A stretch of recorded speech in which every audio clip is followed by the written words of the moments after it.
जय श्री कृष्ण। श्री ठाकुर जी की कृपा से, श्री महाप्रभु जी की कृपा से, बड़न के आशीर्वाद से और वैष्णव के पूरे आग्रह पे आज फिर ही अपन सत्संग करें। सो आज को सत्संग को विषय झारी जी को भरवे और झारी जी पे मेवरा धरवे की रीत है। सो ये वीडियो बहुत वैष्णवों ने बहुत बार कहो। सो यहाँ के लिए मुझको समय नहीं मिलो, अब महाप्रभु जी कृपा से समय मिल रहा है। सो आओ अपन देखें।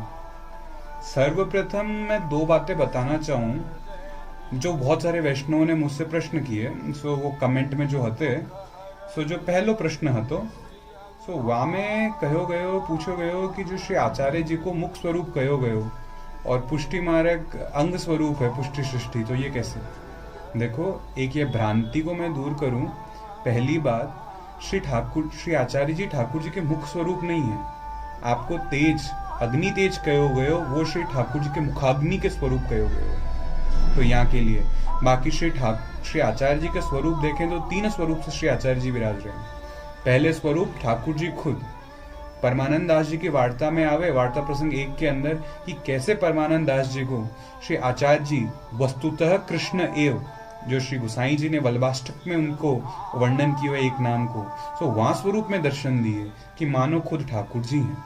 तो एक स्वरूप श्री ठाकुर जी को। दूसरो स्वरूप जो अपन सब जाने, आप श्री स्वामिनी जी स्वरूप हैं। स्वामिनी जी को जो निकुंज की लीला आती, सो पुष्टि जी जो भूतल पे गिरे, सो श्री ठाकुर जी को प्रकटाने के लिए वापस ठाकुर जी के पास पधराने के लिए आए। तीसरो, जो ठाकुर जी और स्वामिनी जी को प्रेम है, तीन प्रेम के जो साक्षी स्वरूप हैं, वो आप श्री ठाकुर जी, आप श्री आचार्य जी हैं। तो यूं करके त्रिगुणात्मक करके श्री आचार्य जी हैं, और यूं यूं भाव भावना में बहुत स्वरूप कहे जाए तो यूं करके हैं। और जो अग्निपुंज है वो आप श्री को तत्व है, अग्नि तत्व, तो श्री ठाकुर जी ठाकुर जी के मुखाग्नि का स्वरूप है। सो आओ, और दूसरो जो प्रश्न है तो वो काऊ वैष्णव के सर माथे जो खेल स्वरूप विराज रहे हैं, उनके नेत्र बड़े हो गए। तो देखो, अपने मार्ग में जो ठाकुर जी के नेत्र हुए हैं वो 2-3 प्रकार के हुए। एक अंजन के हुए, अंजन समझो काजल, मैं आगे बताऊंगा कि किसी वीडियो में कि वो काजल से कैसे नेत्र धर सकें। दूसरो जो आभरण स्वरूप हुए, वो सुंदर स्वर्ण के या चांदी के नेत्र से बने हुए हैं और लगाव की मदद से अपन प्रभु को पद रहे हैं। तो यूं करी के ये दोनों नेत्र, तो अगर नेत्र बड़े हो गए हैं तो आप यूं करी के इन दोनों में से जो आपको सुंदर लगे वैसा आप कर सकें। आओ अब आज के वीडियो में प्रवेश करें। सो सर्वप्रथम तो देखो, झारी जी को जो नेवरा हुए ना, वो 2-3 पद्धति से प्रकार से हुए, पर जो मोकू अपने मोकू श्री आचार्य जी की कृपा से बड़न सो पतो है, सो मैं कहूँ। देखो, यूं करी के एक चौकोर ले लेना अपन को और इसको चारों तरफ से सुंदर से सिल लेना। ये देखो, जैसे ये झारी है तो यहाँ के माप से थोड़ा सा बड़ो ले लेना कि वो प्रॉपर वो बैठ जावे। और फिर दूसरी बात है, एक आगे ऐसे करके खोथली जैसे करना, जिससे ये ऐसे मूवेबल हुए। तो यहाँ में ये चलतो रहेगा तो अच्छे से आपको पूरी गांठ जैसो बनवे को आ जाएगा। फिर दूसरो एक ये कुछ नहीं कर रखे हो, एक लाल रंग के वस्त्र को चारों तरफ से मोड़ के डबल कर रखा है, इसे आच्छादन कहे। तो ये भी 2 प्रकार से धरे हो जाए, कैसे कैसे धरे हो जाए सब बाद में बताऊं। और ये शीतकाल में आवे, देवा प्रबोधनी से लेके डोल तक आवे, तो ये आच्छादन है। अब आओ आज देखें। तो सर्वप्रथम तो देखो, झारी जी में ये अंग हुए, एक ये दृष्टि हुए, एक ये झारी जी हुए, और फिर ये अपने पड़ गए। तो मैं सब आपको अच्छे से बताऊं। तो सर्वप्रथम जब हम श्री ठाकुर जी की झारी जी को टहलाएं, तो यूं करी के सर्वप्रथम हम ये जो दृष्टि है इसको खासा करते हैं, अच्छे से खासा करना। देखो, एक और बात मैं बताऊं, बहुत सारे वैष्णव खासा की जगह मांझना खंकालना ये बोले, ये सुंदर वस्तु नहीं है, अपने यहाँ रसात्मक स्वरूप है। पहले अच्छे से बाहर से खासा कर लेने, फिर अंदर से। अंदर एक विशेष ध्यान रखना, जल रवे तो जल से चिकनाई बन जावे, सो चिकनाई काई नहीं बने, वहां से सुंदर नहीं रहे।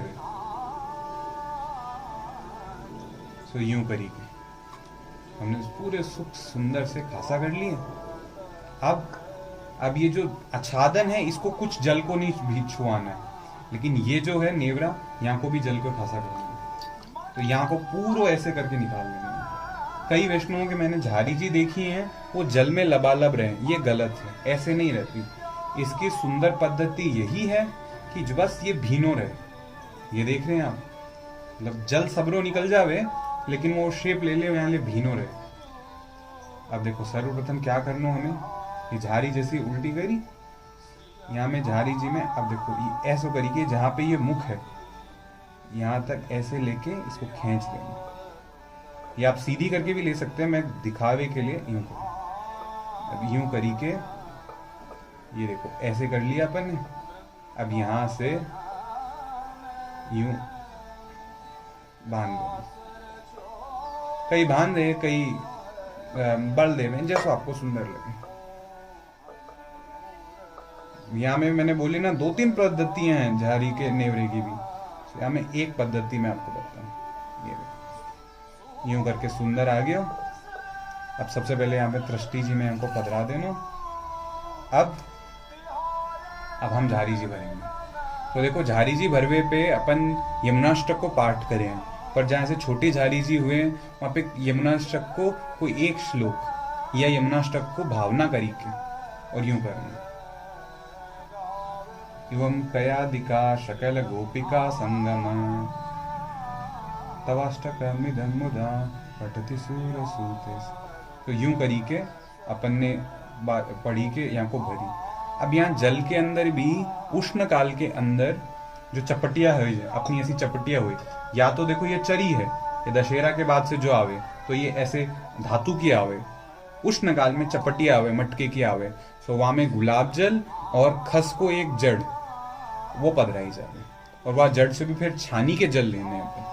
कई लोग इसमें भी नहीं पधराए, कई लोग जो जल पहले लेके इसमें भरे वही समय ऊपर मलमल को वस्त्र रख के और जड़ रख दे तो वहां में छानो में जल आ जाए। अच्छा, तो अब अपन को क्या करनी है, ये अपन ने झारी जी भरे। अब देखो जो जैसे स्त्री के अपन वो लेवे पटलियां लेवे, जो स्वामिनी जी के श्रृंगार में हम पटलियां लेना वैसे ही अब झारी जी भी खुद आप श्री यमुना जी को स्वरूप है, यूं ले लिया।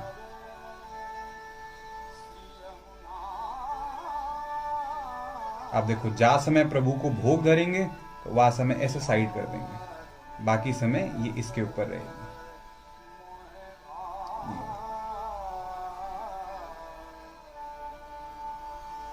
अब इसके ऊपर आच्छादन। आच्छादन का भी क्या है, कई लोग ऐसे भी धरे हैं, पर जो हमने बड़न से देखी है वो यूं करी के धरवे की रही थी कि प्रभु पीवे तो ऐसे प्रभु पीवेंगे। अच्छा, तो अब देखो, अब जब अपन श्री प्रभु के सन्मुख या झारी को धरें तो यह अंगुली को स्पर्श नहीं करते हुए, ऐसे करते हुए एक हाथ यूं लेते हुए, और फिर जैसे ये पड़घा जी प्रभु के सन्मुख विराजे तो यूं करी के प्रभु की आज्ञा लेके इनको पकड़े, श्री महाप्रभु जी को स्मरण करके, और फिर वहां समय दोबारा जब अपन झारी जी को ठहलाएं तो वापस प्रभु की आज्ञा लेके यही रीति से ऐसे लेते हुए यूं। सो ये आज की ठाकुर जी की कृपा से ये हमने देखियो कि झारी जी को नेवरो कैसे धरियो जाए, झारी जी कैसी भरी जाए। फिर अगले वीडियो में और कोई भाव के साथ आपके कोई कमेंट प्रश्न हो तो नीचे जरूर लिखियो कि मैं और टाइम में बनाऊं। और देखो मैं बालक हूँ आप सबन को, सो मुझसे कोई भी भूल हुए तो मुझको नीचे जरूर लिखियो कि जांसू में सुधार सकूं। अपनी भावना बस यही है कि वैष्णव सबन तक ये सुंदर बात पहुंचे और उस सुख से अपने प्रभु को रिझा पाए। और यहाँ वीडियो को और कोई उद्देश्य नहीं है। यहीं के साथ कृष्ण अर्पण मस्तु। जय श्री कृष्ण।